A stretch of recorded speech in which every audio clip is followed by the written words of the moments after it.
দশকের বেশি সময় ধরে প্রক্রিয়াজাত খাদ্যপণ্য রপ্তানি হলেও খুব বেশি বিকশিত হয়নি বাজার। এখনও রপ্তানি ঘুরপাক খাচ্ছে 100 কোটি ডলারের ঘরে। কাঁচামালের স্বল্পতা, আধুনিক যন্ত্রপাতি, ল্যাব সক্ষমতা আর দক্ষ মানব সম্পদের অভাব এ খাতের বিকাশে বড় বাধা বলে মনে করেন খাত সংশ্লিষ্টরা। সেই সাথে আছে শুল্ক অশুল্ক বাধা, বন্দর, সড়ক আর লজিস্টিক্স সীমাবদ্ধতা। সমন্বিত পদক্ষেপের মাধ্যমে যা সমাধানের পরামর্শ বিশ্লেষকদের। রঞ্জিবুল মিজান জানাচ্ছেন বিস্তারিত।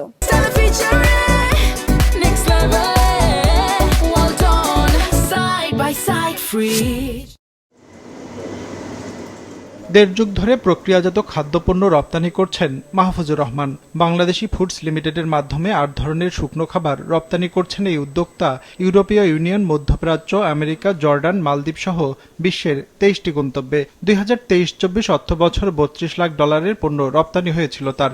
2024-25 অর্থ বছরে যা নেমে আসে 28 লাখ ডলারে। আর চলতি অর্থ বছরের এখন পর্যন্ত রপ্তানি হয়েছে 15 লাখ ডলারের পণ্য। ধারাবাহিকভাবে রপ্তানি কমায় দুশ্চিন্তায় এই উদ্যোক্তা।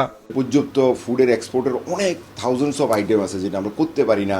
এর কারণ হচ্ছে যে এই অ্যাভেলেবিলিটি নাই, ভেন্ডররা অনেকেই এখন নেই। তো সব কিছু মিলে জায়গাটা আমাদের জন্য এই গ্রোথটা কমার পিছনে কারণ হচ্ছে ব্যাকইন যে সাপ্লাই চেন ওইটার পর্যাপ্ত সাপোর্টটা নাই, প্লাস ফাইন্যান্স, দুইটা মিলে।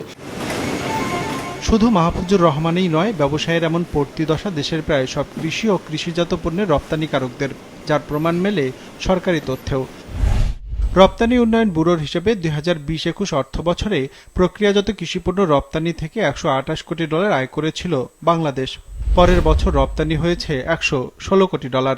এই 2 বছরেই সর্বোচ্চ রপ্তানি আয় আসে এ খাত থেকে।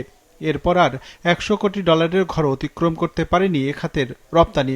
হিসাব বলছে 2022-23 অর্থ বছরে রপ্তানি হয়েছে 83 কোটি ডলারের পণ্য। 2023-24 অর্থ বছরে এ খাত থেকে আয় এসেছে 96 কোটি ডলার।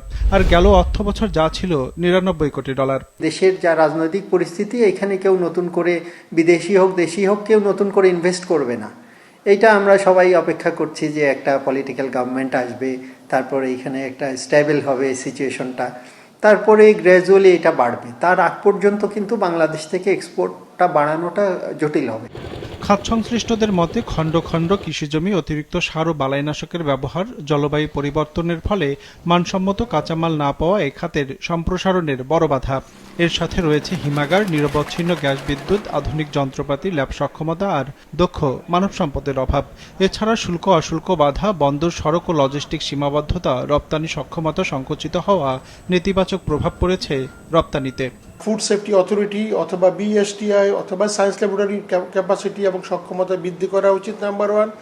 নাম্বার 2, এই ল্যাবরেটরিগুলো কিন্তু বিদেশি ল্যাবরেটরির সাথে এক্রিডেশন হওয়া উচিত। লাইক ইউএসএফডিএ ল্যাব হিসাবে যদি বাংলাদেশে কোনো ল্যাবরেটরি এক্রিডেশন পায়, তাহলে কিন্তু আমাদের এই ল্যাবে অ্যাপ্রুভ করালেই কিন্তু ইউএসএতে রপ্তানি করতে পারবে। ইউরোপের যদি কোনো ল্যাবরেটরির সাথে এক্রিডেশন হয়, লাইক এসজিএসএল ল্যাব আছে, ইন্টারটেক ল্যাব আছে, ওই ল্যাবরেটরিগুলোর সাথে যদি আমাদের রাষ্ট্রীয় ল্যাবরেটরিগুলো যদি এক্রিডেশন করা হয়, তাহলে রপ্তানি বাড়বে।